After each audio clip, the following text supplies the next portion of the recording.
Hi, it's Marlia from the blog Yesterday on Tuesday. You know, I like to do all kinds of great mason jar projects on my blog, from fun crafts to delicious canning recipes. And I am so lucky to live in a beautiful part of the country. I live in Seattle, Washington. And our state of Washington is famous for delicious produce, especially apples. So I am so excited to share with you today my recipe for apple blueberry jam. Not only is it easy, it's also delicious. First, I want to show you some of the tools and things I'm going to use for canning today. And you can find all these things if you go to freshpreservingstore.com. So I've got some jars here. These are 8-ounce jars, and I've already washed them as well as the lids and the bands. I've got a funnel. I've got a headspace tool, a jar lifter, and I've got this plastic rack. And the plastic rack allows me to use my stock pot to do some water bath canning today. I also have a couple commonly used household items. I have a ladle and a potato masher, which I'm actually going to use to mash apples and blueberries. And of course, I have the things I need to make my recipe. So I have 6 gala apples, which once you basically peel them and dice them, turns into about 1.5 quarts of diced apples. I've got 1.5 quarts of blueberries, 6 cups of sugar. I've got Ball Real Fruit pectin, that's liquid pectin. I'm going to use 2 packets of that. And I've also got some great spices. I have 1 teaspoon of cinnamon, a 1/2 teaspoon of allspice, and a 1/2 teaspoon of nutmeg. And that is basically all I need to get started canning today. While I've got the jars warming up over here, I'm going to go ahead and start making the jam. It's actually the fun part. So I have went ahead and I peeled and I cored and I diced the 6 apples, so I have 1.5 quarts of apple now. So I'm going to start mixing everything together in a different stock pot. So first I'm just going to dump the apple right in. All my beautiful dicing work there. I have to say that I love apples, and I'm not sure if it's because I'm from Washington State or not, but I do feel like I stay healthy because I probably do eat an apple a day. They're my favorite thing to eat. So I've got 1.5 quarts of diced apples. Now I'm adding my blueberries. Grow a lot of blueberries also in Washington State. I love the color, it's so pretty. And actually when the jam is finished, you'll see it's a very pretty color. It's kind of like a light purple color, I guess you would say. And I'm actually also going to add in 6 cups of sugar. So there it goes. This jam is so good. I received so many compliments on it, and I kind of feel bad because it's such an easy thing to make too.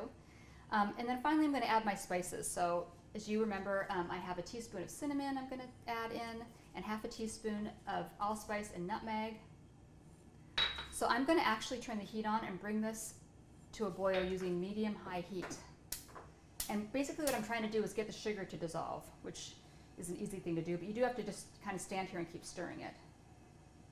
So I'm really trying to move stuff around here, making sure that every fruit gets a chance to mix in. Okay, so now this is boiling. I am going to add the liquid pectin, and I'm going to let it boil hard for a minute. A boil that cannot be stirred down. So there's one. I'm going to make sure I get all the pectin, all the liquid pectin. And here's number 2. All right.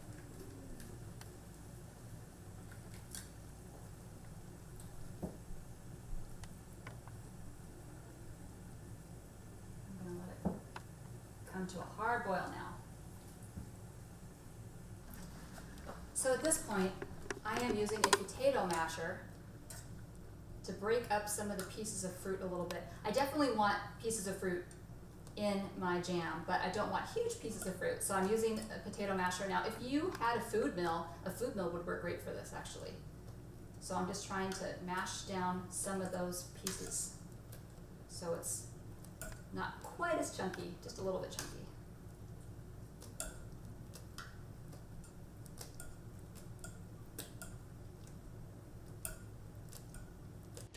So my jam is sitting nicely.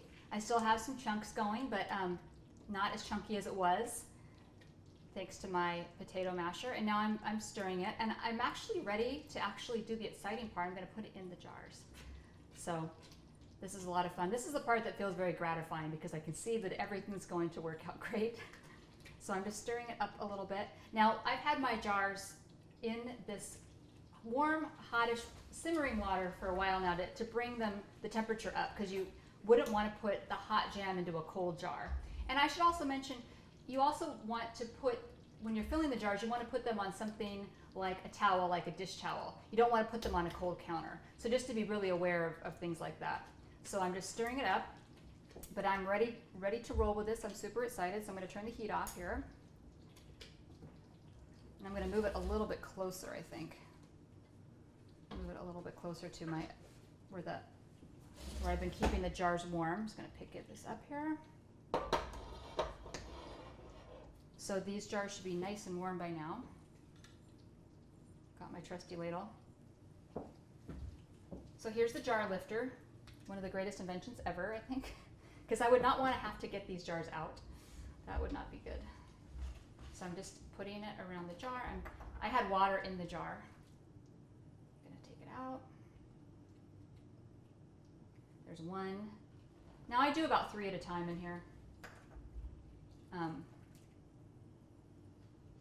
And I should mention that this recipe makes 6 to 8. 6 to 8 jars. So I've got them out there. And now I'm going to use my funnel. Another great invention. I'm going to put that right there. And honestly, you know, when you make jam, it's going to be a tiny bit messy. And that's okay. That's what happens when you make stuff. And that's what happens when you make stuff in your kitchen. It gets a little bit messy. So I've got a ladle here, and I'm just going to try to reduce the mess factor a tiny bit, and I'm just going to ladle this in here. So I'm putting it right in the jar, and the jar is nice and warm. This is kind of an imperfect science. Put a little more in there.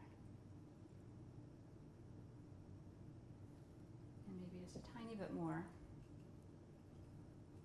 Now when you use the headspace tool, it has the measurements on there. And for this particular recipe, I want to leave 1/4 of an inch of headspace, of air basically at the top. And sometimes I get a little bit tricked, but I think I'm going to, let's just see how this is going here. So I've got the jar full of jam here. I'm going to lift up the funnel and kind of see where I'm at. And I'm going to use my headspace tool to see. And you see there's numbers on here, so you know. So like for instance, I happen to know that this little notch there is 1/4 of an inch. The one on the bottom. So I'm going to measure it, and you know what? I'm a little bit off. I'm going to add a little more jam. Just a tiny bit. So I'm just going to add a teeny tiny bit. And if you get a little bit on the rim, really don't panic, because you can just wipe it off. Okay. So I am going to definitely need to wipe it off now. I'm pretty sure that we're right where we need to be, but I will measure it. So we are exactly where we need to be. We've got 1/4 of an inch there. Now I'm not going to want to leave any of this jam residue here on the rim, right? So I've got a clean dish towel here. I'm just going to wipe it down. This is the fun part, I think, because you know you've done all the things that could go wrong have kind of gone wrong or not. So at this point, it's just fun. You know that it worked, and you know that it's just kind of the easy part left. So I'm going to wipe it down, and I'm going to add my lid and band. I'm going to put this right in the middle. Okay. And I'm going to put this on fingertip tight. So I'm not going to like make it as crazy hard as I can, but I'm going to make it as hard as I can. You know, you might want to grab the dish towel for this, because the jar is pretty hot by now. So I'm just going to kind of make sure it's as good as I can get it. Okay, great. Now that one is ready to go back in. So I'm going to have this guy go back in, and I'm going to do the other two. And basically I'm going to put these in, and you're going to want to have at least, now remember I've got my rack in the bottom. You're going to want to have at least 1 inch of water on top of these when the lids are on. And then I'm going to process them in a second. So there's my first one. I'm going to go ahead and repeat the process. These jars are still plenty hot.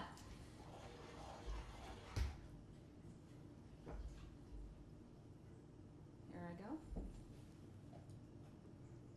I'm ladling the jam, and honestly it smells and looks so good I could probably eat it right now. And this jam is great. The flavors are great because You could use this jam on, of course, bread, toast and bread. But you could also do it on hors d'oeuvres. You could do like a little brie and a cracker. You could put it on ice cream. That would be really good. I think my kids would love that. So there's a lot of things you can do with this particular jam flavor. So let's see, I've got my, well, let's see, I think I might have hit right at 1/4 of an inch here. Got my headspace tool, I'm gonna check it. Yep. And I think I'll just do a double, just because I like to be super cautious. I'll just make sure that I don't have anything on here. I'll wipe it down a little bit. All right. And I'm going to go ahead and add my lid and my band. Again, I'm going to center it.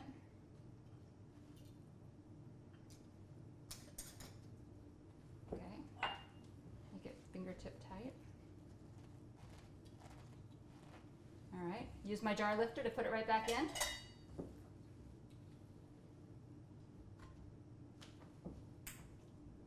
Now, I never turned the heat off, by the way, of this water. It's been warm, or hot, I should say, the whole time, because I'm going to be boiling it. When I process it, I'm going to be boiling it for 10 minutes. I'm going to put the lid on and do that. So I'm just taking my jam here. I'm going to ladle it right into the funnel here in the jam jar. I'm going to resist the temptation to get some vanilla ice cream and dump it on top right now, which is what I want to do. I'm liking that I see some chunkiness in there, but not too much. And I like that it seems to be nice and firm. Okay, so I'm going to check that out.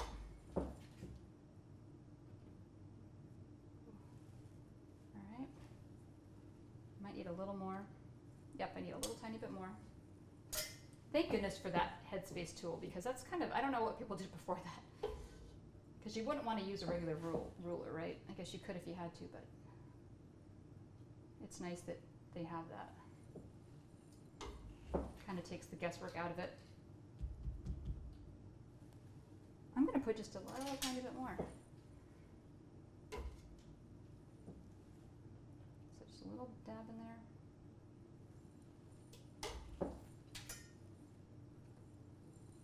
Measure it, it's right on. I'm gonna wipe it down.